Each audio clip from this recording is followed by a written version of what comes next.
രണ്ടു ദിവസം മുമ്പ് വയനാട്ടിൽ പറഞ്ഞ കാര്യങ്ങളുടെ പ്രസക്തമായ ചില കാര്യങ്ങൾ കൂടി നിങ്ങൾ അറിയിക്കണം എന്ന് കരുതിയിട്ടാണ്. സ്വാഭാവികമായിട്ടും ചൂരൽമലയുമായി ബന്ധപ്പെട്ട പുനർനിർമ്മാണ പ്രവർത്തനങ്ങളുടെ വിശദാംശങ്ങൾ ഞാൻ പറയാതെ നിങ്ങൾക്കറിയാം എന്നുള്ളത് കൊണ്ട് അതിൻ്റെ ഒരു വിശദീകരണത്തിന് മുതിരുന്നില്ല.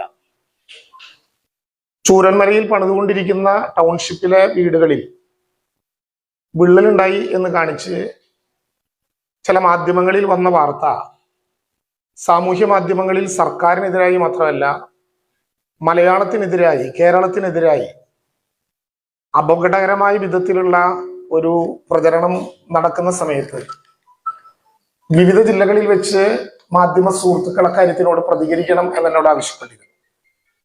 എന്നാൽ ഏതെങ്കിലും ഒരു മാധ്യമത്തിനോ പൊതുവെ മാധ്യമ സുഹൃത്തുക്കൾക്കോ ഇതുമായി ബന്ധപ്പെട്ട വിശദാംശങ്ങൾ നേരിട്ടറിയാതെ ലഭ്യമായ വിവരങ്ങൾ വെച്ച് പ്രതികരിക്കുന്നത് ശരിയല്ല എന്നുള്ളത് കൊണ്ടാണ് വയനാട്ടിലെ എപ്പോഴും സ്ഥിരമായി പോകുന്ന ചൂരൽമലയിലെ മനുഷ്യർക്ക് വേണ്ടി നിർമ്മിക്കാൻ ലോക മാതൃകകൾ ഇല്ലാത്ത വിധം നാം തീരുമാനിച്ചിട്ടുള്ള പുതിയ ടൗൺഷിപ്പിലേക്ക് പോകാനിടയായി. വീടുകളുടെ നിർമ്മാണവുമായി ബന്ധപ്പെട്ട് നേരത്തെ ഉണ്ടാക്കിയിട്ടുള്ള വിശദാംശങ്ങളെല്ലാം നിങ്ങൾക്കറിയാം. അതോടൊപ്പം തന്നെ ആ വീട് നിർമ്മിക്കുമ്പോൾ സാധാരണ നിലയിൽ നമ്മുടെ വീടുകളൊന്നും നിർമ്മിക്കുമ്പോൾ കാണാത്ത വിധത്തിൽ ഒരു വാട്ടർ പൗണ്ടിങ് ടെസ്റ്റ് നടത്തണം എന്ന് നേരത്തെ തന്നെ തീരുമാനിച്ചതിൻ്റെ ഉത്തരവാദിത്വത്തോടു കൂടി നമ്മൾ പറഞ്ഞിരുന്നു. വാട്ടർ പൗണ്ടിങ് ടെസ്റ്റ് നടത്തണം എന്ന് നിശ്ചയിച്ചത് ഋതുക്കളില്ലാത്ത വിധം അല്ലെങ്കിൽ കാലാവസ്ഥ വ്യത്യാസങ്ങളിൽ എങ്ങനെയായിരിക്കും ഇതിൻ്റെ നിർമ്മാണ പ്രവർത്തനങ്ങളുടെ ഉറപ്പ് എന്ന് ബോധ്യപ്പെടാൻ വേണ്ടി കൂടിയായിരുന്നു. വാട്ടർ പൗണ്ടിങ് ടെസ്റ്റ് എന്ന് പറഞ്ഞാൽ നിങ്ങൾക്ക് എല്ലാവർക്കും അറിയാവുന്നത് പോലെ നിർമ്മിക്കപ്പെട്ട വീടിന്റെ ടെറസിൽ 24 മണിക്കൂർ വെള്ളം കെട്ടി നിർത്തും. അങ്ങനെ വെള്ളം കെട്ടി നിർത്തിയ സ്ഥലത്ത് ടെറസിൽ നിന്ന് തന്നെ വെള്ളം ഏതെങ്കിലും വിധത്തിൽ ലീക്കായി താഴത്തേക്ക് പോകുന്നുണ്ടോ എന്ന് കണ്ടാൽ അത് നോട്ട് ചെയ്ത് അതിന് മുകളിലുള്ള ടെറസിന്റെ ഭാഗത്ത് സാങ്കേതികമായ ഭാഷയിൽ പറഞ്ഞാൽ ഒരു എപ്പോക്സി ട്രീറ്റ്മെന്റ് നടത്തും. എപ്പോക്സി ട്രീറ്റ്മെന്റ് നടത്തി അത് ഏതെങ്കിലും വിധത്തിൽ വെള്ളം ലീക്ക് ചെയ്തില്ല എന്ന് ഉറപ്പിക്കാൻ വേണ്ടി വീണ്ടും അവിടെ തന്നെ വെള്ളം കെട്ടി 24 മണിക്കൂർ നിർത്തും. വെള്ളം കിരിഞ്ഞു പോകുന്നില്ല എന്ന് ഉറപ്പുവരുത്തിയാൽ വീണ്ടും അവിടെ വാട്ടർ പ്രൂഫിംഗ് എന്ന് പറയുന്ന സ്വിമ്മിംഗ് പൂളിന് പോലും നടത്തുന്ന വിധത്തിലുള്ള വാട്ടർ പ്രൂഫിംഗ് നടത്തും. വാട്ടർ പ്രൂഫിംഗ് നടത്തിയിട്ടും അതിൻ്റെ മുകളിൽ 2 മുതൽ 7 സെന്റിമീറ്റർ വരെ കനത്തിൽ സ്ക്രീഡ് കോൺട്രാക്റ്റിംഗ് നടത്തും. പിന്നീട് ഒരു ചോർച്ചയും ബലക്ഷവും ഉണ്ടാകില്ല എന്നുള്ളതാണ് നേരത്തെ ചിലരെല്ലാം സൂചിപ്പിച്ചതുപോലെ ഞാൻ സാങ്കേതിക വിദഗ്ധനല്ലാത്തത് കൊണ്ട് ഉന്നതരായിട്ടുള്ള സാങ്കേതിക വിദഗ്ധരുടെ അഭിപ്രായ പ്രകാരം നമ്മൾ തീരുമാനിച്ച ഏറ്റവും പ്രധാനപ്പെട്ട കാര്യം. ഇങ്ങനെ അവിടെ വാട്ടർ പൗണ്ടിങ് ടെസ്റ്റ് നടത്തിയപ്പോൾ 2 വീടുകൾക്ക് വെള്ളം കിനിഞ്ഞു പോകുന്നതായി കണ്ടു. ഈ സ്ഥലങ്ങൾ നോക്കിയെടുത്ത് അവിടുത്തെ നിർമ്മാണ കമ്പനിയുടെ എഞ്ചിനീയർമാർ തന്നെയാണ് ആ ഭാഗത്തിന് ചുറ്റും എഞ്ചിനീയർമാർ തന്നെ പെന്നുകൊണ്ട് ഒരു മാർക്ക് നടത്തേണ്ടായിട്ടുള്ളത്. ഇത് ദൂരെ നിന്ന് ചിത്രീകരിച്ചപ്പോൾ അതൊരു ക്രാക്കാണ് അഥവാ അതൊരു വിള്ളലാണ് എന്ന വിധത്തിൽ വിവരമറിയിച്ചു. ഈ വാർത്ത വളരെ വ്യാപകമായി ഇതിനിടയിൽ പരക്കുകയുണ്ടായി. യഥാർത്ഥത്തിൽ താപനിലയിൽ ഉണ്ടാകുന്ന വ്യത്യാസം മൂലം നിർമ്മാണ വേളയിൽ ഉണ്ടാകാവുന്ന ഒരു ശ്രിങ്കേജ് ആണ് അവിടെ ഉണ്ടായത് എന്നാണ് ബന്ധപ്പെട്ട എഞ്ചിനീയർമാർ, ഏതെങ്കിലും ഒരു കരാറുകാരിയുടെ അല്ല, ഔപചാരികമായി ഗവൺമെന്റ് ചുമതലപ്പെടുത്തിയിട്ടുള്ള കിഫ്കോണിന്റെ സാങ്കേതിക വിദ്യയിൽ അതിസമർത്ഥരായിട്ടുള്ള എഞ്ചിനീയർമാർ ഉൾപ്പെടെ ശ്രിങ്കേജ് ആണ് അവിടെ ഉണ്ടായത് എന്ന് പറയുകയുണ്ടായി. സ്വാഭാവികമായിട്ടും ക്രാക്ക് എന്ന വാക്ക് ഉപയോഗിക്കുമ്പോൾ ആളുകൾ ധരിക്കുന്നത് എന്താ, അതൊരു സ്ട്രക്ചറൽ ക്രാക്ക് ആയിരിക്കും എന്നാണ്. സ്ട്രക്ചറൽ ക്രാക്ക് അല്ല അവിടെ ഉണ്ടായത് എന്ന് അന്ന് രാവിലെ അവിടെ ചെന്ന് സംസാരിച്ചപ്പോൾ എഞ്ചിനീയർമാർ ഉൾപ്പെടെ പറയുകയും അത് ഇതിന്റെ ഉറപ്പിനെ ബാധിക്കില്ല എന്ന് ഉറപ്പ് നൽകുകയും ചെയ്തു. ആ ഘട്ടത്തിലാണ് ആ വീടിനകത്തേക്ക് പോയത്. അവിടെ വീടിനകത്ത് പോയി ഈ വര ഇങ്ങനെ രേഖപ്പെടുത്തിയത് ചാനലുകളിലും സാമൂഹ്യ മാധ്യമങ്ങളിലും തുടർച്ചയായി കാണിക്കുന്നത് കൊണ്ട് ബന്ധപ്പെട്ട ഉദ്യോഗസ്ഥന്മാർ പറഞ്ഞത് മാത്രം കേട്ടുപോരുകയല്ല, അവിടെ ഉണ്ടായത് എന്താണ് എന്നറിയാൻ വേണ്ടിയാണ് അവിടെ കയറി നിന്ന് ഇവര് പെൻസിൽ കൊണ്ട് അടയാളപ്പെടുത്തിയതാണ് എന്ന് പ്രസ്താവിച്ചപ്പോൾ പെൻസിൽ കൊണ്ട് തന്നെ അടയാളപ്പെടുത്തിയതാണോ എന്ന് ഉറപ്പുവരുത്താനായി അവിടെ നോക്കുകയുണ്ടായത്. വീടിന്റെ ഉടമസ്ഥനായിട്ടുള്ള നൗഫൽ പോലും ഇങ്ങനെ ഒരു ക്രാക്ക് എന്ന വിവരം കേൾക്കുന്നത് ഇവരടയാളപ്പെടുത്തിയതിന്റെ ബന്ധപ്പെട്ട എഞ്ചിനീയർമാർ അടയാളപ്പെടുത്തിയതിന്റെ കൂടി അടിസ്ഥാനത്തിലാണ് എന്നുള്ളത് കൊണ്ട് എഞ്ചിനീയർമാർ പറഞ്ഞത് ശരിയാണോ എന്ന കാര്യം നേരിട്ട് ബോധ്യപ്പെടാൻ ആദ്യം എനിക്ക് തന്നെ ബോധ്യപ്പെടണമല്ലോ. എനിക്ക് ബോധ്യപ്പെടാനും ഞാൻ ബോധ്യപ്പെടുന്നത് വഴി അത് ബാക്കിയുള്ള ആളുകളെ അറിയിക്കാനും വേണ്ടിയാണ് അവിടെ അങ്ങനെ ഒരു സംവിധാനം ഉണ്ടാക്കിയത്. നിങ്ങൾ മനസ്സിലാക്കേണ്ടത് ഏതെങ്കിലും ഒരു മഴയിൽ ചോർന്നൊലിച്ചതല്ല ഇത്. വാട്ടർ പോണ്ടിങ് ടെസ്റ്റിന്റെ ഭാഗമായി നമ്മൾ തന്നെ 24 മണിക്കൂർ വെള്ളം നിറച്ച് നടത്തിയിട്ടുള്ള ടെസ്റ്റിന്റെ അടിസ്ഥാനത്തിൽ ഉണ്ടായതാണ്. ഇനി കെട്ടിടം പൂർത്തീകരിച്ചാലോ? കെട്ടിടം പൂർത്തീകരിച്ചാൽ നേരിട്ട് കൈമാറുകയല്ല. കെട്ടിടത്തിന്റെ കരാർ കമ്പനിയുടെ എഞ്ചിനീയർമാർ ഒരു പരിശോധന നടത്തും. കരാർ കമ്പനിയുടെ എഞ്ചിനീയർമാർ പരിശോധന നടത്തിയതിനു ശേഷം കരാർ കമ്പനിയുടെ എഞ്ചിനീയർമാരും കിഫ്കോണിന്റെ എഞ്ചിനീയർമാരും സംയുക്തമായി പരിശോധന നടത്തും. അതിനും അവസാനിക്കാതെ കരാർ കമ്പനിയുടെ എഞ്ചിനീയർമാരും കിഫ്കോണിന്റെ എഞ്ചിനീയർമാരും ആർക്കാണോ വീട് കൊടുത്തിട്ടുള്ളത്, നേരത്തെ ഇവിടെ പറഞ്ഞതുപോലെ ഇതെന്റെ വീടാണെന്ന് ഉറപ്പിച്ചു പറയാൻ പറ്റുന്ന വീട്ടുകാരനായ മനുഷ്യനെ കൂട്ടി അവിടെ പരിശോധന നടത്തും.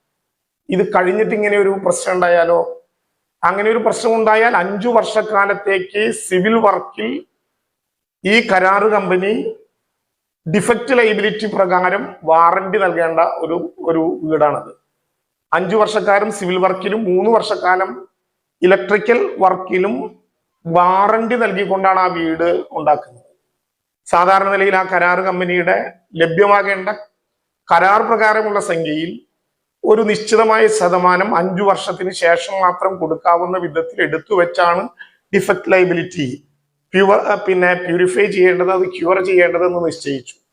ആളുകൾക്കറിയാം കരാർ ഉണ്ടാക്കിയാൽ എന്തുണ്ടാകും? ഒരു കോൺട്രാക്ട് ഉണ്ടാക്കിയാൽ ആ കോൺട്രാക്ട് ആരാണോ ഉത്തരവാദിത്വത്തോടെ നിർവഹിക്കേണ്ടത് അവർ നിർവഹിച്ചില്ലെങ്കിൽ ബ്രീച്ച് ഓഫ് കോൺട്രാക്ട് ആവും, കോൺട്രാക്റ്റിന്റെ ലംഘനമാകും. അതിലെങ്ങനെ നടപടി എടുക്കണം എന്നുള്ളതിനെ സംബന്ധിച്ച് കൃത്യമായ ധാരണ എനിക്കുണ്ട് എന്നുള്ളത് കൊണ്ടാണ് അങ്ങനെ ഒരു നടപടിക്രമങ്ങളിലേക്ക് പോയത്. ഞാൻ പരിശോധിക്കാൻ ആളല്ല. മന്ത്രി എങ്ങനെയാണ് എഞ്ചിനീയർ ആവുക, മന്ത്രി എങ്ങനെയാണ് പണിക്കാരനാവുക എന്നൊക്കെ ചോദിച്ചുകൊണ്ട് നിരവധി അഭിപ്രായ പ്രകടനങ്ങൾ നടത്തി. ഞാൻ അതിനെക്കുറിച്ച് ഇപ്പോ പറയുന്നില്ല. ചില ആളുകൾ കരുതുന്നത് പോലെ ചില ആളുകൾക്ക് അങ്ങനെയാണ്. ഈ കരാറ് കമ്പനിക്കാർ പറയുന്നത് നേരിട്ട് കേട്ട് ബോധ്യപ്പെട്ട് മന്ത്രിക്ക് താഴെ നിന്ന് ആകാശത്തോട്ട് നോക്കി ഇതൊരു വിള്ളലല്ല എന്നങ്ങ് പ്രസ്താവിച്ചു പോരാമായിരുന്നില്ലേ എന്ന് ചോദിച്ചു. എന്റെ ശീലം അതിൽപ്പെട്ടതല്ല. പിന്നെ ചൂരൽമലക്കാർക്ക് ഞാനൊരു മന്ത്രിയല്ല, അവരുടെ വീട്ടുകാരനായിട്ടുള്ള ഒരാളാണ്. അതുകൊണ്ട് തന്നെ എൻ്റെ വീട്ടുകാർക്ക് അങ്ങനെ ഒരു വീട് ഏൽപ്പിക്കുമ്പോൾ വിള്ളലുണ്ട് എന്ന ഒരു ചെറിയ ആശങ്ക പോലും നിലനിൽക്കാൻ പാടില്ല എന്ന് എനിക്ക് നിർബന്ധമുണ്ടായിരുന്നു. ഞാൻ മേശപ്പുറത്ത് കയറിയത് ഒരു തെറ്റാണ് എന്ന് പറയുന്നവരോട് വളരെ അഭിമാനപൂർവവും അതിലേറെ വിനയപൂർവ്വം എനിക്ക് പറയാനുള്ളത്, എൻ്റെ നാടിന്റെ അഭിമാനം കാക്കാൻ ഇതിനേക്കാൾ പൊക്കത്തിൽ കയറണമോ ആ പൊക്കത്തിലും കയറും. അത് ആശങ്ക എനിക്ക് തന്നെ ദൂരീകരിക്കാൻ പറ്റേണ്ടത് എത്രയുണ്ടോ അതുപോലെ തന്നെ ചെയ്യും. ചില ആളുകൾ ചോദിച്ചു, മന്ത്രിമാർക്ക് ഇങ്ങനെ പൊക്കത്തിൽ കയറി പരിശോധിക്കണോ? കളക്ടർക്കും PWD ഉദ്യോഗസ്ഥനും ഒരു നിർദ്ദേശം കൊടുത്താൽ ആ നിർദ്ദേശത്തിന്റെ അടിസ്ഥാനത്തിൽ അവർ റിപ്പോർട്ട് ചെയ്യേണ്ടതല്ലേ? അങ്ങനെ ദന്തഗോപുരങ്ങളിൽ ഇരുന്ന് ഇത് നിയന്ത്രിച്ച അനുഭവം നേരത്തെയും ഞങ്ങൾക്കില്ല. ആ ദുരന്തത്തിന്റെ ഭാഗമായി ജൂലൈ 30 മുതൽ 1 മാസക്കാലം അവിടെ നിന്നവരുടെ മുഖങ്ങൾ ഞാൻ ഈ കൂട്ടത്തിൽ കാണാനുണ്ട്. എങ്ങനെയായിരുന്നു ഞങ്ങൾ അവിടെ നിന്നിരുന്നത്? കളക്ട്രേറ്റിലെ ശീതീകരിക്കപ്പെട്ട മുറികളിൽ ഇരുന്നു കൊണ്ട് പ്രോട്ടോകോളിന്റെ വലിപ്പം പറഞ്ഞു നിന്നവരായിരുന്നില്ല ഞങ്ങളാരും. ഞങ്ങൾ എന്നുദ്ദേശിച്ചത് നമ്മളെല്ലാവരും ആ ചളി നിറഞ്ഞ മണ്ണിൽ ഗംബൂട്ടിട്ട് മുട്ടുവരെയും അരവരെയും താണുന്ന ചളിയിലൂടെ നടന്നു പോകുമ്പോൾ ഏത് പ്രോട്ടോകോളിനെ കുറിച്ചാണ് നമ്മൾ ആരെങ്കിലും ആലോചിക്കുന്നത്? അവിടെയുള്ള 2 ഷട്ടറിന്റെ കൺട്രോൾ റൂമിൽ ഇരുന്ന് നമ്മളെല്ലാവരും ഒരുമിച്ചാണ് ദുരന്തബാധിതർക്കും സഹായികൾക്കും കൊടുക്കുന്ന ഭക്ഷണം പരസ്പരം കഴിച്ച് ആ പ്രവർത്തനങ്ങൾക്ക് രാപ്പകലില്ലാത്ത വിധം നേതൃത്വം നൽകിയത് എന്ന് ഓർമ്മപ്പെടുത്തിക്കൊണ്ട് അവിടെ അതിന്റെ മുകളിൽ കയറി അങ്ങനെ ഒരു പരിശോധന നടത്തേണ്ടത് വരച്ചിട്ടതാണെന്നൊരു കമ്പനി പറഞ്ഞാൽ അത് കേട്ടുപോരലല്ല, അത് ഉറപ്പിച്ചു തന്നെ തീരുമാനിക്കണം എന്ന് ഉറപ്പുള്ള ഒരു പൊതുപ്രവർത്തകന്റെ, മന്ത്രി എന്നതിനേക്കാൾ ഉപരിയായി മനുഷ്യത്വം കാത്തു സൂക്ഷിക്കുന്ന ഒരു മലയാളിയുടെ കടമയാണ് എന്നുള്ളത് കൊണ്ടാണ് പ്രവർത്തനത്തിൽ ഞാൻ ഇറങ്ങിയത്. എന്തെല്ലാം ആക്ഷേപമാണ് അതിന്റെ ഭാഗമായി സൈബർ ഇടങ്ങളിൽ ഉണ്ടായത്. ഞാനൊരു കാര്യം എൻ്റെ പത്രസമ്മേളനം കേൾക്കുകയും വായിക്കുകയും ചെയ്യുന്ന എല്ലാവരോടും പറയട്ടെ, ഏതെങ്കിലും വിധത്തിൽ നൗഫലിനെ സാമൂഹ്യ മാധ്യമങ്ങളിലോ അല്ലാതെയോ ആക്രമിക്കാവുന്ന ഒരു പണിക്കുമായി മുതിരരുത്. ഞങ്ങൾ പറഞ്ഞാലും മുതിർന്നു എന്നല്ല ഞാൻ പറഞ്ഞതിന്റെ അർത്ഥം. ഒരു പണിക്കും ആരും മുതിരരുത്. നൗഫൽ ഒരു ദുരന്തബാധിതനായിട്ടുള്ള മനുഷ്യനാണ്. അയാൾക്ക് വികാരപരമായ വിധത്തിൽ എന്തെങ്കിലും പറഞ്ഞു എന്ന് കരുതി അദ്ദേഹത്തെ ആക്രമിക്കാവുന്ന ഒരു പണിയും ആരും ചെയ്യരുത് എന്ന് ഞാൻ സവിനയം അഭ്യർത്ഥിക്കുകയാണ്. പക്ഷേ ഒരു ദുരന്തബാധിതന്റെ ഹൃദയം തകർന്ന വാക്കുകൾക്ക് ചൂളമടിച്ചും താളമിട്ടും ഉറക്കെ പരിഹസിച്ച് ചിരിച്ചും നിൽക്കുന്നവർ ഏത് സന്ദേശമാണ് പൊതുസമൂഹത്തിന് നൽകുന്നത് എന്ന് എനിക്ക് വളരെ ഗൗരവമായി തോന്നേണ്ടതുണ്ട്. എന്തെല്ലാം കേൾക്കേണ്ടി വന്നു. കൂലിപ്പണിക്കാരൻ രാജൻ, തൃശ്ശൂരിൽ നിന്നൊരു പണിക്കാരനെ കിട്ടി വാർക്കപ്പണിക്ക്. ഞാൻ തുറന്നു പറയട്ടെ, ഒരു കൂലിപ്പണിക്കാരൻ രാജൻ എന്ന വാക്ക് കേൾക്കുമ്പോൾ ഈ പാർട്ടി ഓഫീസിൽ നിന്ന് പറയാം, എനിക്ക് ആത്മാഭിമാനം വർദ്ധിക്കുന്നതല്ലാതെ ഒരു തരി പോലും അത് കുറഞ്ഞിട്ടില്ല. PC ജോഷിയുടെയും രാജേഷ് റാവുവിന്റെയും P കൃഷ്ണപിള്ളയുടെയും ഒക്കെ സ്മരണകൾ അടങ്ങുന്ന ഈ പാർട്ടി ഓഫീസിൽ നിന്ന് എന്നെ മന്ത്രിയായി ചുമതലപ്പെടുത്തി പറഞ്ഞു വിട്ട് 5 വർഷം കഴിഞ്ഞ് കയറി വരുമ്പോൾ മുതലാളി രാജൻ എന്ന പേര് കേട്ടില്ലല്ലോ. കൂലിപ്പണിക്കാരൻ രാജൻ എന്ന് പറയുന്നതിൽ ആത്മാഭിമാനമുള്ളയാളാണ് ഞാൻ എന്ന് ആവർത്തിച്ച് വികാരപരമായി തന്നെ പറയണം എന്നാണ് എനിക്കിഷ്ടം. കാരണം ഞാൻ പ്രതിനിധീകരിക്കുന്നത് ഒരു തൊഴിലാളി വർഗ പ്രസ്ഥാനത്തിന്റെ പ്രതിനിധിയാണ് എന്നുള്ളത് കൊണ്ട് ആ കൂലിപ്പണിക്കാരന്റെ ഹൃദയവികാരങ്ങളും വേദനകളും അറിയുന്ന തൊഴിലാളികളുടെയും കൂലിപ്പണിക്കാരുടെയും ഒക്കെ വേദനകൾ അറിയുന്ന ഒരു മണ്ണിൽ നിന്ന് വന്ന ഒരാളെന്ന നിലയിൽ ഞാൻ എൻ്റെ അഭിമാനകരമായിട്ടുള്ള ഒരു സമ്മാനമായി സുഹൃത്തുക്കളിൽ നിന്ന് അത് ഹൃദയപൂർവ്വം ഏറ്റുവാങ്ങുന്നു. പക്ഷെ ഒരു കാര്യം മനസ്സിലാക്കേണ്ടതുണ്ട്, എന്നെ നികൃഷ്ടനാക്കാനോ എന്നെ തള്ളിപ്പറയാനോ വേണ്ടിയാണല്ലോ കൂലിപ്പണിക്കാരന്റെ പേര് ഉപയോഗിച്ചത്. അപ്പൊ കൂലിപ്പണിക്കാരനെ കുറിച്ച് ഈ പറയുന്നവന്റെ സങ്കല്പം എന്തായിരിക്കും? ഓരോരുത്തരുടെയും സംസ്കാരത്തിനും ഓരോരുത്തരുടെയും ഇഷ്ടത്തിനും ചേർന്ന വിധത്തിൽ അങ്ങനെ പറയുന്നതിൽ ഒരു പ്രശ്നവും എനിക്കില്ല. വളരെ അഭിമാനത്തോടെ ഞാൻ അത് ഏറ്റെടുത്തതായി സവിനയം നിങ്ങളെ അറിയിക്കാൻ വേണ്ടി ആഗ്രഹിക്കുകയാണ്. ഇങ്ങനെ സൈബർ ഇടത്തിൽ ആക്രമണം പാടുന്നു. മന്ത്രി ആരാണ്? നാടകം കളിച്ച ആളാണോ? മന്ത്രി ആരാണ്? രാജാവാണോ? മന്ത്രി ആരാണ് ഇതിന്റെ മുകളിൽ കയറി പ്രവർത്തിക്കാൻ? മന്ത്രിക്ക് നടക്കാനും കയറാനും പറ്റുന്ന ഇടങ്ങൾ നേരത്തെ നിശ്ചയിച്ചിട്ടുണ്ട്. കേരളം മുഴുവൻ യഥാർത്ഥത്തിൽ ഇവിടെ പണിയുന്ന വീടുണ്ടല്ലോ, നൗഫലിൻ്റെതടക്കം 410 വീടുകൾ. ആ വീടുകൾക്ക് ഇനി ഒരു ഗന്ധം കൂടി സഹിക്കേണ്ടി വരും. അത് ഈ നാട്ടിലെ പാവപ്പെട്ടവന്റെ അവന്റെ മുണ്ട് മുറുക്കി കൊടുക്കുമ്പോഴും ഈ നിധിയിലേക്ക് സംഭാവന ചെയ്ത പാവപ്പെട്ടവന്റെ വിയർപ്പിന്റെ മണമുണ്ട് അവിടുത്തെ ഓരോ ഇഷ്ടിയേക്കും. ആ വികാരം അവിടെ ഉണ്ടാകും. അത് കരുതി അവിടത്തെ പണിയാൻ പോകുന്ന ഒരു വീടിനെ, പണിതുകൊണ്ടിരിക്കുന്ന ഒരു വീടിനെ 5 വർഷക്കാലത്തെ ഡിഫക്റ്റ് ലൈബിലിറ്റി ഉൾപ്പെടെ കെയർ ചെയ്തുകൊണ്ട് ലോകത്ത് ഇതുവരെ ഇല്ലാത്തൊരു മാതൃക അവതരിപ്പിക്കുന്നതിന് ഇത്ര മോശമായി ചിത്രീകരിക്കാൻ പാടുമോ എന്നുള്ളത് അവരവരാലോചിക്കണം. അവരുടെ സംസ്കാരത്തിന്റെ അളവുകോൽ അളക്കാനുള്ള യന്ത്രം കൂലിപ്പണിക്കാരനും വാർക്കപ്പണിക്കാരനും ആയതുകൊണ്ട് എൻ്റെ കയ്യിൽ ഉണ്ടാകും എന്ന് നിങ്ങൾ തെറ്റിദ്ധരിക്കരുത്. പക്ഷെ കേരളത്തിലെ ജനങ്ങളുടെ മനസ്സിൽ ആ അളവുകോലുണ്ട്. അത് വെച്ച് അവർ തൂക്കുകയും അത് വെച്ച് അവർ അളക്കുകയും ചെയ്യും. എത്ര ആക്ഷേപങ്ങളാണ് കേട്ടത്. ഇതുവരെ കൊടുക്കാത്ത ബ്രെഡ് പൂത്ത സ്ഥലമല്ലേ ചൂരൽമല. ജൂലൈ 30 വൈകുന്നേരം ഞാൻ ഇരിക്കുമ്പോൾ പല മാധ്യമ സുഹൃത്തുക്കളും അവിടെ ഉണ്ടായിരുന്നു. കേരളത്തിലെ ഹോട്ടൽ ആൻഡ് റെസ്റ്റോറന്റ് അസോസിയേഷൻ ഞങ്ങൾ ഇനിയുള്ള ദിവസം തീരും വരെ ഭക്ഷണം ഉണ്ടാക്കാം എന്ന് ഞങ്ങളോട് പറഞ്ഞു. മേപ്പാടി പോളിടെക്നിക്ക് അതിനുള്ള സ്ഥലമായി ഞങ്ങൾ കൊടുത്തു. ആ ഉണ്ടാക്കുന്ന ഭക്ഷണം ഫുഡ് ആൻഡ് സേഫ്റ്റി എല്ലാ മണിക്കൂറിലും പരിശോധിച്ചു. അങ്ങനെ കൊടുക്കുന്ന ബ്രെഡ് അല്ലാതെ അങ്ങനെ കൊടുക്കുന്ന ഭക്ഷണമല്ലാതെ ഒരു പീസ് ബ്രെഡ് പോലും ഗവൺമെന്റ് കൊടുക്കാതിരിക്കുമ്പോൾ ആ ബ്രെഡ് പൂത്തു എന്ന് പറഞ്ഞവർ എന്തിനാണ് അങ്ങനെ പറഞ്ഞത്? ഏത് താല്പര്യത്തിന് വേണ്ടിയാണ് അങ്ങനെ പറഞ്ഞത്? ലോകത്തിന്റെ മുമ്പിൽ ഈ കേരളത്തെ അപഹസിപ്പിക്കാനല്ലേ?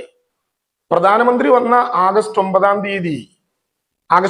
തീയതി എല്ലാ തെരച്ചിലും നിർത്തി എന്ന് പ്രഖ്യാപിച്ചു പ്രസംഗം നടത്തിയത് ഏത് താല്പര്യത്തിന്റെ പേരിലാണ്? ഞാൻ നിങ്ങളുടെ നേരെ വിരൽ ചൂണ്ടുന്നില്ലെങ്കിലും വിനയത്തോടെ ഒരു കാര്യം പറയട്ടെ. 2024 2-ാം ഓണം കണ്ണീരോടുകൂടി ഉച്ചഭക്ഷണം കഴിച്ച ഒരാളാണ് ഞാൻ. ഞാൻ മാത്രമല്ല, ഈ കേരളത്തിലെ സന്നദ്ധ സംഘടനാ പ്രവർത്തകരായ ആയിരക്കണക്കിന് പേർ. നമ്മൾ റിപ്പോർട്ട് അവതരിപ്പിച്ചു രാവിലെ മാധ്യമങ്ങളിലൂടെ, ഇതുപോലെ തന്നെ മാധ്യമങ്ങളിലൂടെ ബ്രേക്ക് ചെയ്തു. എന്താണ് ആ വാർത്ത? പുത്തുമലയിലെ ബറയിൽ ഗ്രൗണ്ടിൽ കുഴിയെടുത്ത് എല്ലാവിധ നർമ്മകളോടുകൂടി നാം അടക്കം ചെയ്ത, ബറയിൽ നടത്തിയ മൃതശരീരങ്ങളിൽ ഓരോ കുഴിക്കും 75,000 രൂപ കേരളത്തിലെ ഗവൺമെന്റ് ഏറ്റെടുത്തു, കാശ് മേടിച്ചു എന്ന് പ്രചരണം ഈ കേരളത്തിലുണ്ടായി. എത്ര വേദനാജനകമാണത്. ആ ബറയിൽ ഗ്രൗണ്ടിൽ പെരുമഴയത്ത് അവരവരുടെ യുവജന സംഘടനാ പ്രവർത്തകരുടെ ടീഷർട്ടിന് പുറത്തിട്ട PP കിറ്റിൽ മനുഷ്യനായി നിന്ന് ഒരു ചായ പോലും മേടിച്ചു കുടിക്കാതെ കൊടുത്ത പൊതിച്ചോറ് പകുതി മാത്രം കഴിച്ച് വയറ് നിറയ്ക്കരുത് ഈ പണിക്ക് നിൽക്കുമ്പോ എന്ന് കരുതി അവിടെ പ്രവർത്തിച്ച 10,000 കണക്കിന് ചെറുപ്പക്കാർ വിചാരിച്ചില്ലേ ഞങ്ങൾ കുഴിച്ച കുഴിയിലും ഞങ്ങൾ നടത്തിയിട്ടുള്ള സംസ്കാര ചടങ്ങിലും ഈ ഗവൺമെന്റ് ഓരോ കുഴിക്കും തലയ്ക്ക് വില പറഞ്ഞ് 75,000 രൂപ മേടിച്ചു എന്ന് the cost involved and estimated to be എന്ന ആമുഖത്തോടെ ബഹുമാനപ്പെട്ട പ്രധാനമന്ത്രി പറഞ്ഞതനുസരിച്ച് 1202 കോടി രൂപയുടെ ഒരു ബഡ്ജറ്റ് അഥവാ ഒരു എസ്റ്റിമേറ്റ് മെമ്മോറാണ്ടമായി കേന്ദ്ര ഗവൺമെന്റിന് കൊടുത്തതാണെന്ന് ഞങ്ങൾ എത്ര തവണ പറഞ്ഞിട്ടും 36 മണിക്കൂർ ഈ കേരളത്തിലെ നന്മ നിറഞ്ഞ മനുഷ്യരെ പോസ്റ്റ്മോർട്ടം ചെയ്തില്ലേ നമ്മുടെ ശീതീകരിക്കപ്പെട്ട ചർച്ചാ സ്ഥലങ്ങളിൽ? അതിനേക്കാൾ വേദന ഞങ്ങൾക്ക് വേറെ ഉണ്ടാകാനുണ്ടോ? ആ 36 മണിക്കൂറിന് ശേഷം എല്ലാവരും പറഞ്ഞു ഞങ്ങൾക്കൊരു ചെറിയ തെറ്റുപറ്റി, ഇത്ര നേരവും ഞങ്ങൾ ചർച്ച ചെയ്തത് കൊടുത്തൊരു അപേക്ഷയെ കുറിച്ചായിരുന്നു, അത് ഇപ്പോഴാണ് ഞങ്ങൾക്ക് മനസ്സിലായത്. പക്ഷേ ആ 75,000 രൂപയുടെ പേരിൽ 2 ഓണത്തിനും 3 ഓണത്തിനും ഞങ്ങൾ അനുഭവിച്ച മാനസിക പ്രയാസത്തിന്റെ, ഞങ്ങൾ എന്ന് ഞാൻ ഉദ്ദേശിക്കുന്നത് മുഖ്യമന്ത്രിയോ മന്ത്രിമാരോ അല്ല, ഇത് ശരിയായ വിധത്തിൽ നടത്താൻ നേതൃത്വം നൽകിയ മനുഷ്യരനുഭവിച്ച പ്രയാസത്തിന് ആർക്ക് സമാധാനം പറയാൻ പറ്റും? ഇങ്ങനെ എത്ര ആക്ഷേപങ്ങൾ, അതിന്റെ കൂട്ടത്തിൽ ഒന്നാണിത് എന്ന് മാത്രമായി കാണാനാകില്ല. ഇതിന്റെ പിന്നിലുള്ള ലക്ഷ്യങ്ങൾ എന്ത് എന്ന് കേരളം തിരിച്ചറിയേണ്ടതുണ്ട്. ഈ ദുരന്തം നടന്ന് 61 ദിവസം കഴിഞ്ഞപ്പോൾ ഭൂമി ഏറ്റെടുത്തില്ലേ? ആ ഭൂമി ഏറ്റെടുത്തതിന് ശേഷം എത്ര വേഗത്തിലാണ് വ്യവഹാരങ്ങളിലേക്ക് ബന്ധപ്പെട്ടവർ കടന്നുപോയത്? അന്നൊക്കെ ഞങ്ങൾ കാത്തിരുന്നു. മാർച്ച് 27-ാം തീയതി തറക്കല്ലിട്ടപ്പോഴും പണി നടത്താൻ കോടതി അനുവാദം തന്നില്ല. പണം നിശ്ചയിക്കണം LARR പ്രകാരം എന്ന് അന്നും കോടതി വാദിച്ചു. അങ്ങനെ ഏപ്രിൽ 12-ാം തീയതിയാണ് കോടതി അടയ്ക്കുന്ന ദിവസം തുക കോടതി നിശ്ചയിച്ചത്. അന്ന് രാത്രി 11:45 ആ തുക ഈ ട്രഷറിയിലൂടെ അടച്ച് ഏപ്രിൽ 13-ാം തീയതി ആരംഭിച്ചില്ലേ നിർമ്മാണ പ്രവർത്തനം? സ്വാഭാവികമായിട്ടും അവിടുത്തെ നിങ്ങളുടെ സുഹൃത്തുക്കളായ മാധ്യമ പ്രവർത്തകരുടെ FB അക്കൗണ്ട് എടുത്ത് നോക്കിയാൽ അറിയാം ഓരോ ദിവസവും പെയ്ത മഴ നവംബർ മാസം വരെ. എന്നിട്ടും അവിടെ നടക്കുന്ന പ്രവർത്തനങ്ങൾ എത്ര വേഗതയിലാണ്. മുഖ്യമന്ത്രി ഏപ്രിൽ 14-ന് വിഷുവിന്റെ ദിവസം 15-ന് വീടുകളിൽ കയറി താമസിക്കാം എന്ന് പറഞ്ഞത് ആരെങ്കിലും കബളിപ്പിക്കാനാണ് എന്ന് നിങ്ങൾ സത്യസന്ധമായി കരുതുന്നുണ്ടോ? അവിടെ വീടുകളുടെ 102 എണ്ണം ഇതിനകം കൈമാറിയിട്ടുണ്ട്. പക്ഷെ കിഫ്കോണും അതുപോലെ തന്നെ ULCCയും വീട്ടുകാരും കൂടി പരിശോധന നടത്തണം. ഈ മാസം അവസാനത്തോടു കൂടി വീട് മാത്രമല്ല അതിനോടനുബന്ധമായിട്ടുള്ള FTR പ്രകാരമുള്ള ടാർ അടക്കം ഇട്ടുതരാം എന്നാണ് അവസാനം ULCC കിഫ്കോണിന്റെ കൂടി ധാരണയോടുകൂടി പറഞ്ഞു വെച്ചിട്ടുള്ളത്. അത് അവർ ചെയ്തില്ലെങ്കിൽ അതുമായി ബന്ധപ്പെട്ട നടപടിക്രമങ്ങളിലേക്ക് പോകും. അങ്ങനെയല്ലേ അതിനെ കാണേണ്ടത്? അതിന് കേരളത്തെ മുഴുവൻ അപമാനിക്കുന്ന വിധത്തിലുള്ള നടപടിക്രമങ്ങളിലേക്ക് പോകാൻ പറ്റുമോ? പോകേണ്ടതുണ്ടോ? ഒരു കാര്യം കൂടി പറഞ്ഞുകൊണ്ട് ഞാൻ അവസാനിപ്പിക്കാം. അവിടെ ഞങ്ങൾ തരാത്തത് കൊണ്ടാണ്, ഭൂമി തരാത്തത് കൊണ്ടാണ് നിർമ്മാണ പ്രവർത്തനം വൈകിയത്. 4 മാസമല്ലേ ആയിട്ടുള്ളൂ ഞങ്ങൾ തുടങ്ങിയിട്ട്. ആരുടെ കുറ്റാണ്? നേരത്തെ മുസ്ലിം ലീഗും കോൺഗ്രസും ഉൾപ്പെടെയുള്ള കക്ഷി നേതാവിനെയും ഉപനേതാവിനെയും വിളിച്ചു ബഹുമാനപ്പെട്ട മുഖ്യമന്ത്രി ജനുവരി 1-ന് ചർച്ച നടത്തി. പല അഭിപ്രായങ്ങൾ വന്നു. ഒരു നിങ്ങളെടുക്കുന്ന പൊതു നഗരത്തിൽ ഏതെങ്കിലും ഒരു ഭാഗം ഓരോ രാഷ്ട്രീയ പാർട്ടിക്കും, ഓരോ സ്പോൺസർമാർക്കും, രാഷ്ട്രീയ പാർട്ടി എന്ന് പറയുന്നതിൽ അർത്ഥമില്ല, ഓരോ സ്പോൺസർമാർക്കും മാറ്റി കൊടുക്കാനാകുമോ? ഞങ്ങൾ പറഞ്ഞു ഞങ്ങളല്ല, ഗവൺമെന്റ് പറഞ്ഞു അങ്ങനെ ഓരോരുത്തർക്കും കൊടുത്താൽ ഓരോ കോർണറുകളായി അത് മാറും. അതിനിടവരുത്തരുത്. നമുക്ക് എല്ലാവർക്കും കൂടി അങ്ങ് പണിതേക്കാമെന്നേ. ഓരോ സ്ഥലം ഓരോരുത്തർക്കും മാർക്ക് ചെയ്ത് കൊടുക്കുന്നത് ശരിയല്ലല്ലോ. നമുക്ക് ഒരുമിച്ച് പണിയാം. മാത്രമല്ല കേരളത്തിന് ഇതിനു മുമ്പ് നടന്നൊരു ദുരന്തം ഓർമ്മയുണ്ടോ? സുനാമി. ആ സുനാമി ദുരന്തത്തിൽ കേരളത്തിൽ പണിത ആയിരക്കണക്കിന് വീടുകൾ എത്ര ദിവസം കൊണ്ട് ലീക്ക് ചെയ്യുകയും തകരുകയും തകർന്നു വീഴുകയും ചെയ്തു. നമുക്ക് അനുഭവമില്ലേ? അത് ഏതെങ്കിലും ഒരു മുഖ്യമന്ത്രിയുടെയോ മന്ത്രിയുടെയോ തലയിൽ കെട്ടിവെക്കുകയാണോ? ഞങ്ങളല്ല, ഒരിക്കലും അങ്ങനെ ചെയ്യില്ല. ഓരോ കരാർ കമ്പനി, ഓരോ സ്പോൺസർമാർ സർക്കാർ കൊടുത്ത സ്ഥലത്തങ്ങ് കെട്ടി. ആ ദുരന്തം ഉണ്ടാകാതിരിക്കാൻ കോമണായ ഒരു സ്ഥലം, ഒറ്റ നേതൃത്വം. അതിൽ അന്ന് 25 ലക്ഷം രൂപയും 5 സെന്റും പറഞ്ഞപ്പോൾ ചർച്ചയുണ്ടായി. കൂട്ടണം, 7 സെന്റാക്കി വർദ്ധിപ്പിച്ചു, 25 20ആക്കി കുറച്ചു. അനുബന്ധ നടപടിക്രമങ്ങൾ മുഴുവൻ സർക്കാർ തന്നെ ചെയ്യണം ഈ ദുരന്ത നിവാരണ ഫണ്ടിൽ നിന്ന് എന്ന് നിശ്ചയിച്ചു. അവിടെ വരുന്ന വീടിന്റെ ചെലവ് 20-ൽ കൂടുതൽ വന്നാൽ അതും ഈ ദുരന്ത നിവാരണ സംഖ്യയിൽ നിന്ന് കൊടുക്കണം എന്ന് പറഞ്ഞു. അങ്ങനെയല്ലേ തീരുമാനം എടുത്തത്. മാർച്ച് 27-ാം തീയതി നമ്മളത് ഉദ്ഘാടനം ചെയ്യുമ്പോൾ ലീഗ് ഞങ്ങളോട് വന്ന് പറഞ്ഞു വളരെ പ്രയാസത്തോടെ, ഇങ്ങനെ വ്യവഹാരം നടന്ന് ഇത് നീണ്ടുപോകുമെന്ന് ഞങ്ങൾ പേടിക്കുന്നുണ്ട്, അതുകൊണ്ട് ഞങ്ങളൊരു ഭൂമി എടുക്കുകയാണ്. ഞങ്ങൾ പറഞ്ഞു അല്ല, നമുക്ക് ഒരുമിച്ച് എടുക്കാം. പക്ഷെ ലീഗ് പറഞ്ഞു ഞങ്ങൾക്ക് ക്രൗഡ് ഫണ്ടിങ്ങിലൂടെ പിന്നെ സമാഹരിച്ച സംഖ്യയാണ്, ഞങ്ങൾക്ക് ഉത്തരവാദിത്തമുണ്ട്, ഞങ്ങളൊരു സ്ഥലം എടുക്കാൻ പോവുകയാണ്. കഴിഞ്ഞ ദിവസം ബഹുമാനപ്പെട്ട പ്രതിപക്ഷ ഉപനേതാവ് പറഞ്ഞെന്താ, ആ സ്ഥലവുമായി ബന്ധപ്പെട്ട പ്രശ്നങ്ങൾ പലത് കേട്ടിട്ടും ഗവൺമെന്റ് നിഷേധാത്മകമായ ഒരു സമീപനം എടുത്തില്ലെന്ന് മാത്രമല്ല സഹായകരമായ നിലപാടെടുത്തു. ലീഗ് സ്ഥലം മേടിച്ചു പോകുമ്പോ കോൺഗ്രസ് കരുതിയെന്താ, ലീഗുമായി ഞങ്ങൾക്ക് ശത്രുതയുള്ളത് കൊണ്ട് നിങ്ങൾക്ക് അവർക്ക് മാത്രം സ്ഥലം കൊടുത്തില്ല, ബാക്കിയുള്ളവർക്ക് സ്ഥലം കൊടുക്കും എന്ന് നിങ്ങൾ കരുതിയോ? എന്തൊരു വർത്താനാണ് പറയുന്നത്. ഇപ്പൊ കിട്ടിയ കാശാണ് കണക്കെങ്കിൽ ഞങ്ങൾ സ്ഥലം കൊടുത്താൽ അതിൽ എത്ര വീട് പണിയാനുള്ള കാശ് ഇപ്പോ സമാഹരിച്ചതിലുണ്ട്. ഇങ്ങനെയൊക്കെ വ്യത്യസ്തമായ ചോദ്യങ്ങളുണ്ട്. അതിലേക്കൊന്നും ഇപ്പോ കടക്കണം എന്ന് ഞാൻ ആഗ്രഹിക്കുന്നില്ല. ഒരു കാര്യം ഞാൻ പറയാം, എത്ര ഭീതി പരത്താൻ ശ്രമിച്ചാലും ഏറ്റവും ഉറപ്പായ 5 വർഷക്കാലത്തെ ഡിഫക്ട് ലയബിലിറ്റി ഉള്ള 7 വർഷം മുതൽ 20 വർഷം വരെ ഗ്യാരണ്ടിയുള്ള ഉപകരണങ്ങളോട് കൂടിയിട്ടുള്ള വീട് പണിതു കൊടുക്കാം എന്ന കരാറ് ബന്ധപ്പെട്ടവർ നടപ്പിലാക്കിയേ മതിയാകൂ. കരാറുമായി ബന്ധപ്പെട്ട ആരൊക്കെ ഒപ്പിട്ടിട്ടുണ്ടോ അവർ നടപ്പിലാക്കിയേ മതിയാകൂ. അതിൽ ഒരാളെയും സംരക്ഷിക്കേണ്ട ഉത്തരവാദിത്തം ഞങ്ങൾക്കില്ല. പക്ഷെ കേരളത്തിൽ നടക്കുന്ന തെരഞ്ഞെടുപ്പ്, അസമിൽ നടക്കുന്ന തെരഞ്ഞെടുപ്പ്, ബംഗാളിൽ നടക്കുന്ന തെരഞ്ഞെടുപ്പ്, ഇതുമായി ബന്ധപ്പെട്ട തൊഴിലാളികളുടെ യാത്ര, ഇതെല്ലാം പറഞ്ഞാൽ അത് മനസ്സിലാവുമല്ലോ നമുക്ക്. ആ മനസ്സിലാകലിൽ മുഖ്യമന്ത്രി പറഞ്ഞതിനേക്കാൾ ഒരു 15 ദിവസം കൂടി വൈകുന്നു എന്ന് പറഞ്ഞാൽ അതിൽ മറ്റേതെങ്കിലും ചിന്തിക്കേണ്ടതുണ്ടോ? ഇല്ല എന്ന് എനിക്ക് തോന്നുന്നു. എങ്കിലും ഏറ്റവും വേഗതയിലാക്കാനുള്ള നടപടിക്രമം എടുക്കാം. ബന്ധപ്പെട്ടവരുടെ യോഗം പിടിക്കാനുള്ള ചില തടസ്സങ്ങളുണ്ട്. അത് കോഡ് ഓഫ് കോണ്ടക്ട് നിലനിൽക്കുന്നു എന്നുള്ളത് കൊണ്ടാണ്. മാർച്ച് 15 അത് വന്നാൽ പിന്നെ ഔപചാരികമായിട്ടുള്ള യോഗം വിളിക്കാൻ മന്ത്രിമാർക്ക് പ്രത്യേകമായിട്ടുള്ള ചില അനുവാദങ്ങൾ തെരഞ്ഞെടുപ്പ് കമ്മീഷനിൽ നിന്ന് വേണം. അതും കിട്ടുമോ എന്നുള്ള കാര്യം തെരഞ്ഞെടുപ്പ് കമ്മീഷനുമായി കൂടിയാലോചിക്കും. ഒരു കാര്യം ഞാൻ ഉറപ്പിച്ചു പറയട്ടെ, ഇത്തരത്തിലുള്ള ധാരണകൾ ഉള്ളത് കൊണ്ട് ഒരാൾക്കും ഭീതി വേണ്ട, ഒരാൾക്കും ഭീതി ഉണ്ടാകേണ്ട കാര്യമില്ല. എങ്ങനെയാണോ നമ്മൾ നിശ്ചയിച്ചത് അത്ര മനോഹരമായി. ചിലരൊക്കെ മേടിച്ച സ്ഥലം പണി ആരംഭിക്കുന്നതിനും നിർമ്മാണത്തിന്റെ പില്ലർ അടിക്കുന്നതിനും പ്ലാൻ പാസ്സാക്കുന്നതിനും മുമ്പ് കെട്ടിപ്പൊതിഞ്ഞു വെച്ചിരിക്കുകയാണ്. ഇത് തുറന്നു കിടക്കല്ലേ ആദ്യത്തെ ദിവസം മുതൽ. അതിനെക്കുറിച്ച് ഇന്നൊരു ചാനൽ ഒരു സംശയം രേഖപ്പെടുത്തിയായി ഞാൻ കണ്ടു. കുറച്ച് ശരിയുണ്ടാകാം, ഇങ്ങനെ തുറന്നിട്ടാൽ ആളുകൾ വന്ന് എന്തെങ്കിലും കുഴപ്പമുണ്ടാക്കിയാൽ. പക്ഷേ ടൗൺഷിപ്പ് ഒരു തുറന്ന പുസ്തകമാണ്. അത് ആർക്കും എപ്പോഴും കയറി പരിശോധിക്കാവുന്ന വിധത്തിലുണ്ട്. ഒരു ചാനൽ പറഞ്ഞു തന്നെ പ്രയാസപ്പെടുത്തി.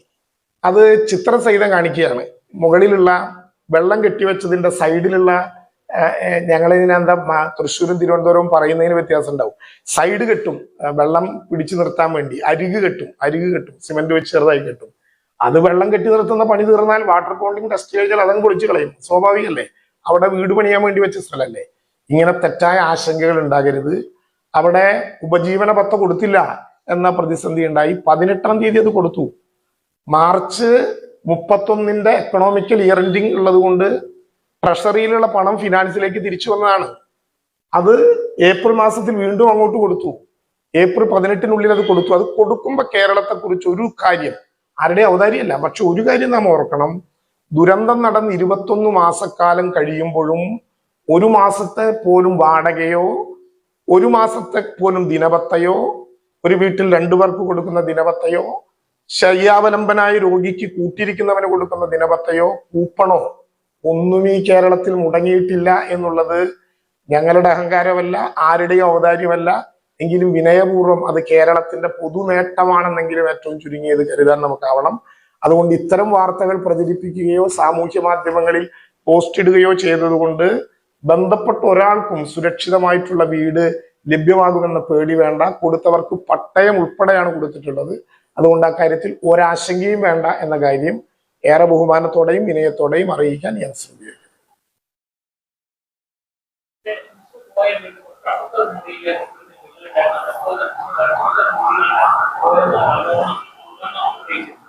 ഞാൻ കേട്ടു.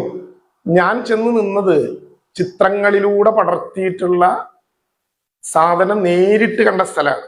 അപ്പുറത്ത് കൂടി ഉണ്ടെങ്കിൽ ആരെങ്കിലും എൻ്റെ കയ്യിൽ ഒന്ന് മാന്തിയാൽ ഞാൻ അപ്പുറത്തേക്കും കിടക്കും. ആരും എന്നോട് പറഞ്ഞില്ല. ഞാൻ ആ വീട്ടുകാരൻ അവിടെ അന്വേഷിച്ചു എന്നുള്ളൊരു യാഥാർത്ഥ്യമാണ്. അദ്ദേഹം അവിടെ ഉണ്ടായില്ല, കണ്ടില്ല ഞാൻ നേരത്തെ. അവിടുത്തെ 178 കുടുംബത്തിലെ അംഗങ്ങളെ എനിക്ക് നേരിട്ടറിയാവുന്നതും അവർക്ക് എന്റെ കൈപിടിച്ചു വലിക്കാവുന്നതും അവർക്ക് എന്നോട് ചോദ്യം ചോദിക്കാവുന്നതുമായ കാര്യമാണ്. ഇനി അവിടെ വീണ്ടും പോയി പരിശോധിക്കണോ? ഞാൻ അതിന് റെഡി. അതിനെക്കുറിച്ചും ഈ പറയുന്ന ഉത്തരം ഇതുപോലെ ഒരു സംഭവമാണ്. ഒരു സ്ട്രക്ചറൽ ക്രാക്ക് ആണെങ്കിൽ വിണ്ട് കീറുക എന്നാണ് അതിന്റെ അർത്ഥം. അപ്പോൾ ആളുകൾ അതിൽ എഴുതിയിരിക്കുന്നത് കണ്ടോ വാർത്തയിൽ, കമന്റുകൾ. ഇങ്ങനെ ഒരു വീട്ടിൽ എങ്ങനെ ദുരന്തബാധിതൻ വിശ്വസിച്ച് ജീവിക്കും? അത് പൊളിഞ്ഞു വീണാലോ? അങ്ങനെ ഒരു പേടി അനാവശ്യമായി ആളുകൾക്കിടയിൽ ഉണ്ടാക്കരുത് എന്നുള്ളത് കൊണ്ടാണ് ഞാനത് സ്വയം ബോധ്യപ്പെടാൻ ഒന്ന് തുടച്ചു നോക്കിയത്. അപ്പൊ ആ പെൻസിൽ മാർക്ക് അങ്ങനെ മാഞ്ഞുപോയി. മാർക്ക് മാഞ്ഞുപോയതിൽ ആരെങ്കിലും പ്രയാസമുണ്ടെങ്കിൽ അതിന് ഞാൻ ഉത്തരവാദിയല്ല. കാരണം അത് പെൻസിൽ കൊണ്ട് വരച്ച മാർക്കായിരുന്നു.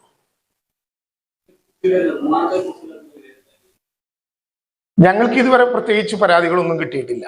അതിന്റെ അർത്ഥം ഞങ്ങൾ അവരുടെ വക്കീലന്മാരായി നിൽക്കുക എന്നല്ല. ഒരു കമ്പനിയുമായിട്ടുള്ള ഒരു ധാരണ ഉണ്ടാക്കി ഇതുവരെ അവരുടെ പ്രവർത്തനങ്ങളിൽ ഒരു വിധത്തിലുള്ള പരാതിയും ഞങ്ങളുടെ മുമ്പിൽ ഉണ്ടായിട്ടില്ല. അതുകൊണ്ട് പ്രത്യേകിച്ചൊന്നും പറയേണ്ട കാര്യമില്ല.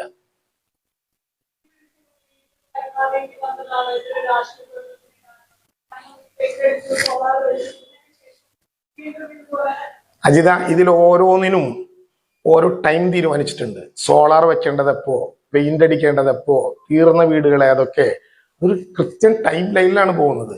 മാർച്ച് 1 ഈ വീട് കൈമാറുമ്പോൾ പട്ടയം ഉൾപ്പെടെ ആ നറുക്കെടുക്കുന്നതിന് മുമ്പ് ഇവരുമായിട്ട് എല്ലാവരുമായി സംസാരിച്ചു. അപ്പോൾ ഇവരുടെ പ്രശ്നം ഉണ്ടായിരുന്നത് 4ാമത്തെ ഫേസിലുള്ള ഒരു സൈഡിലുള്ള സ്ഥലത്ത് 1ാം ഗ്രൂപ്പിൽ പെടുന്ന ഗ്രൂപ്പ് ഫസ്റ്റിൽ പെടുന്ന ആളുകളെ താമസിപ്പിക്കരുത്. ഞങ്ങൾക്ക് പണിയാനുള്ള സ്ഥലം ഉള്ളിടത്ത് ഇത്തിരി വൈകിയാലും ഞങ്ങൾക്ക് ഒരുമിച്ച് ഇവിടെ തന്നെ കിട്ടണം. ഇതായിരുന്നല്ലോ ഇവരുടെ പ്രശ്നം. രണ്ടാമത്, ആ ദുരന്ത ബാധിതരോട് ഒറ്റയ്ക്ക് പാല് കാച്ചാൻ ഉദ്ദേശിക്കുന്നുണ്ടോ എന്ന് ഞങ്ങൾ ചോദിച്ചു. അവർ പറഞ്ഞു ഞങ്ങൾക്ക് ഒരുമിച്ച് പാല് കാച്ചൽ ചടങ്ങ് നടക്കേണ്ടതുള്ളൂ. ഇത് മനഃപൂർവ്വമായിട്ടുള്ള ഒരു വൈകിക്കലുമില്ല. പട്ടയവും റേഷൻ കാർഡും മറ്റ് കാർഡുകളും ഒക്കെ കൂടിയാണ് കൊടുത്തത്. നേരത്തെ അദ്ദേഹം പറഞ്ഞതുപോലെ ഓരോരുത്തർക്കും അവകാശപ്പെടാൻ കൂടി പറ്റും, ഇത് എന്റെ വീടാണ്. നേരത്തെ ഈ പട്ടയം കൊടുത്തില്ലെങ്കിൽ ഈ വീട്ടിൽ ചോർച്ച ഉണ്ടായി പോരാൻ നൗഫൽ അറിയില്ല, നൗഫൽ അറിയേണ്ട കാര്യവും ഉണ്ടാകില്ല. പക്ഷെ ഇപ്പോ ഓരോ വീടിലും നറുക്കിട്ട് ആ വീടിന്റെ കാര്യങ്ങൾ അതത് സമയം അന്വേഷിക്കാൻ അവർക്ക് കിട്ടുന്നുണ്ട്. എന്റെ വീടാണെന്നൊരു അഭിമാന ബോധം അവർക്കുണ്ട്. അതിൽ സംതൃപ്തരാണ്.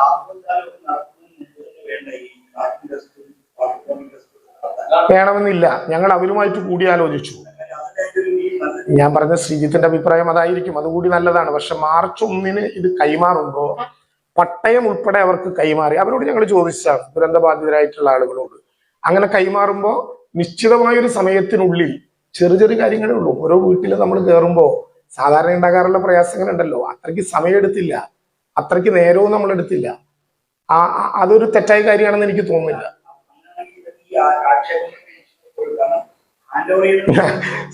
ആക്ഷേപങ്ങൾ ഒരു കാലത്തും ഇല്ലാതിരിക്കില്ല. അതിന്റെ താല്പര്യം എന്താണ്? അതൊരു കനകോലു സിദ്ധാന്തമാണ്. കനകോലു വന്നത് ഇപ്പോഴല്ലേ ആക്ഷേപം ഉണ്ടാകാൻ. 75,000 രൂപ ഓരോരുത്തരുടെ പേരിലും എഴുതിയെടുത്തു എന്ന് പറഞ്ഞത് സർക്കാർ വീട് കൊടുത്ത എന്റെ പേരിലാണോ? സർക്കാർ എഴുതിയെടുത്ത എന്റെ പേരിലാണോ? ബ്രെഡ് പൂത്തു എന്ന് പറഞ്ഞത് യഥാർത്ഥ ബ്രെഡ് വിതരണം ചെയ്തത് പോലും ഇല്ല. എന്നിട്ടാണ് ആക്ഷേപങ്ങളിൽ ഞങ്ങൾക്ക് ഭയമില്ല. ചെയ്യുന്ന കാര്യം കൃത്യമായിട്ട് ചെയ്യുക എന്നുള്ളത് മാത്രമേ ഞങ്ങൾ ആഗ്രഹിക്കൂ.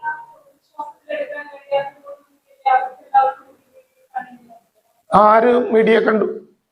അവരെല്ലാവരും എന്ന് പറഞ്ഞാൽ അടക്കമില്ല.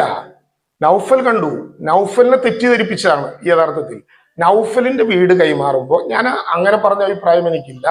അദ്ദേഹത്തിന്റെ വീട് ഔപചാരികമായി കൈമാറിയതിനു ശേഷം ഏതെങ്കിലും പരാതി ഉണ്ടെങ്കിൽ ഡിഫക്റ്റ് ലൈബിലിറ്റി, നമ്മൾ എത്ര വീടുകളിൽ താമസിക്കുന്നവരാണ്, നിർമ്മിച്ചവരാണ്, അങ്ങനെ എന്തെങ്കിലും പരാതി ഉണ്ടെങ്കിൽ സ്വാഭാവികമായിട്ടും ആ കോൺട്രാക്ടർ ഉത്തരം പറയേണ്ടി വരും എന്ന് 5 കൊല്ലത്തെ സിവിൽ സ്റ്റേറ്റ്മെന്റ് എഴുതിയിട്ടുണ്ട്. ഇത് വിള്ളലാണ്, സ്ട്രക്ചറൽ ക്രാക്ക് ആണെന്ന അഭിപ്രായം ഏത് ഇൻഡിപെൻഡന്റ് എഞ്ചിനീയറെ കൊണ്ടും ഏതു മാധ്യമത്തിനും ഏതു സുഹൃത്തിനും അന്വേഷിപ്പിക്കാം. ഉണ്ടെങ്കിൽ ബന്ധപ്പെട്ടവർ സമാധാനം പറയേണ്ടി വരും.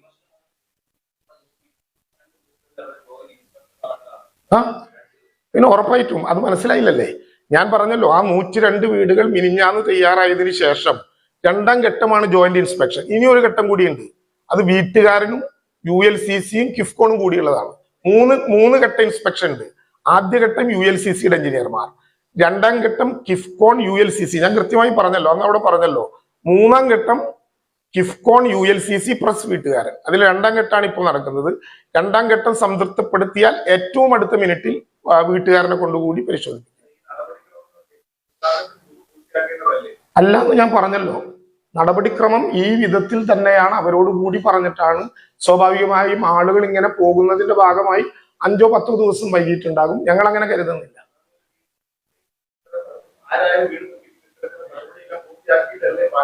ഈ പാല് കാച്ചിയില്ലല്ലോ, ആരും പാല് കാച്ചിയില്ലല്ലോ. ഉദ്ഘാടനം അതിന്റെ 1ാം ഘട്ടത്തിലെ പട്ടയവും അതിന്റെ ഭാഗമായിട്ടുള്ള ഉടമസ്ഥാവകാശവും ഏൽപ്പിക്കുന്നതിന്റെ ഭാഗമായി നടന്നൊരു ചടങ്ങാണ്. അവർക്ക് വീട് കയറി പാല് കാച്ചുന്നത് ഒരുമിച്ച് വേണം എന്നാണ് അവർ പറഞ്ഞത്. ഒരുമിച്ച് തന്നെ പാല് കാച്ചാം, നമുക്ക് എല്ലാവർക്കും അതിൽ പങ്കെടുക്കാം. അത് കഴിഞ്ഞ് വീണ്ടും പോയി പരിശോധിക്കാം. താമസിപ്പിക്കാൻ 3ാം ഘട്ടം കൂടി കഴിഞ്ഞിട്ടേ ഉള്ളൂ. 2ാം ഘട്ടം കഴിഞ്ഞാൽ തീരില്ല. 3ാം ഘട്ടം കൂടി കഴിഞ്ഞ് അവരെ വിശ്വസ്തയിലെടുത്ത് അത് കൊടുക്കുള്ളൂ. ആരെങ്കിലും ഞങ്ങൾക്ക് ഇന്ന ഭാഗം ഇന്നത് ശരിയല്ല എന്ന് പറഞ്ഞാൽ അത് കഴിഞ്ഞിട്ടേ അവർക്ക് അത് ഏൽപ്പിക്കും. ഞാൻ പറഞ്ഞല്ലോ, നേരത്തെ കേട്ടില്ല എന്ന് തോന്നുന്നല്ലോ, ഏപ്രിൽ 30-നകം ഇതിന്റെ 3 തരത്തിലുള്ള ഇവാലുവേഷൻ കഴിയും. അത് കഴിഞ്ഞാൽ മെയ് ആദ്യവാരത്തിൽ എപ്പോഴും താമസിക്കാം.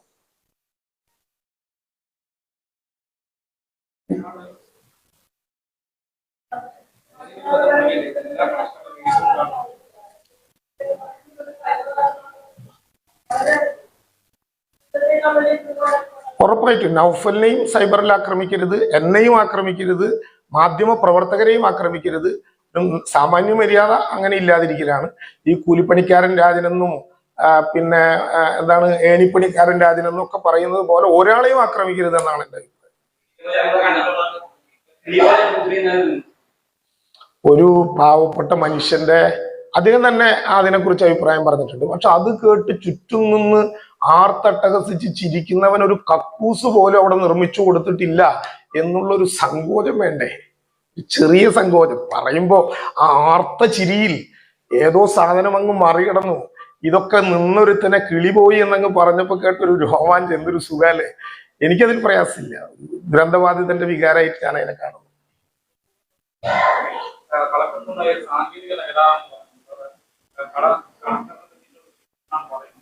കളക്ടർക്കോ എന്തിനാ പറയുന്നത്? പുതിയ ആളുകളെ നീ കരാർ കമ്പനി അല്ലാതെ നീ കളക്ടർ ഇടപെടുത്തണം. അല്ല, ഈ ഞാൻ പറഞ്ഞല്ലോ, ഞാൻ നേരത്തെ കൃത്യമായി അതിന്റെ സാങ്കേതിക പദം നിങ്ങളോട് പറഞ്ഞു. ആ സാങ്കേതിക പദത്തെ അവതരിപ്പിക്കുന്ന ഒരു സ്ട്രക്ചറൽ ക്രാക്ക് ആണോ എന്നുള്ളതായിരുന്നു നമ്മുടെ മുമ്പിലുള്ള ഒരു പ്രശ്നം. അതൊരു സ്ട്രക്ചറൽ ക്രാക്ക് അല്ല എന്ന് അവര് തന്നെ പറഞ്ഞിട്ടുണ്ട്. ഇനി ആർക്കെങ്കിലും പരിശോധിക്കണമെങ്കിൽ അങ്ങനെ പരിശോധിക്കുന്നതിൽ ഒരു അപകടവും ഇല്ല. അതൊരു ശൃംഗേജ് മാത്രമാണ്. അതിന് ലീക്ക് ആവുക എന്നുള്ളതിന്റെ ഇംഗ്ലീഷ് എന്ന് പറഞ്ഞാൽ ഞാനത് പറഞ്ഞുതരാം. ആര് പറഞ്ഞു?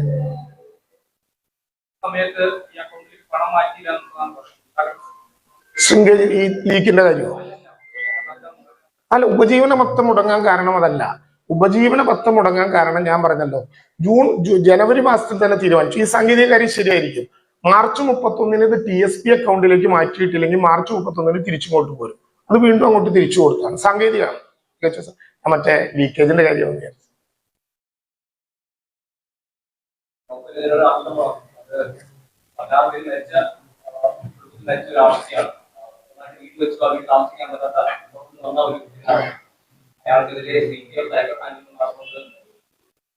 അല്ല, ഞാൻ പറഞ്ഞല്ലോ, സൈബർ ആക്രമണങ്ങൾ ഒന്നിനും ശരിയല്ല.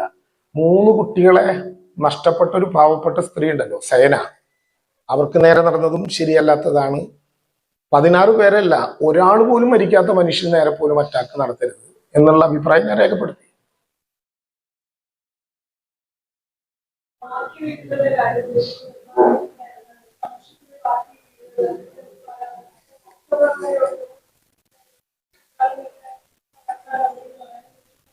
ഞാൻ പറഞ്ഞത്, ഒരു നിശ്ചിതമായ കാലത്തെ സംബന്ധിച്ച് ഒരു കരാർ വെച്ചിട്ടുണ്ടല്ലോ, അതിൽ നിന്ന് വിട്ടുപോകാൻ അവർക്ക് പറ്റില്ല. വിട്ടുപോയാൽ ബ്രീച്ച് ഓഫ് കോൺട്രാക്ട് ആവും. അതിന്റെ നടപടിക്രമങ്ങളുമായിട്ട് മുന്നോട്ട് പോകും.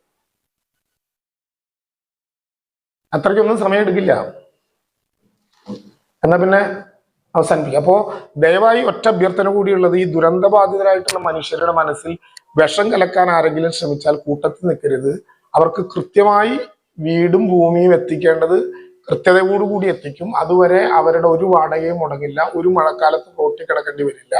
ഒരു പ്രതിസന്ധിയും പ്രയാസവും ഉണ്ടാകില്ല. കേരളത്തിന്റെ അഭിമാനത്തെ ഓർത്ത് ന്യായമായ കാര്യങ്ങൾ പറയാം. പക്ഷെ ഇത്തരത്തിലുള്ള പ്രചരണങ്ങൾക്ക് സമയമെടുക്കാതെ ഇവിടെ അവസാനിപ്പിക്കണം എന്നുകൂടി അഭ്യർത്ഥിക്കുന്നു.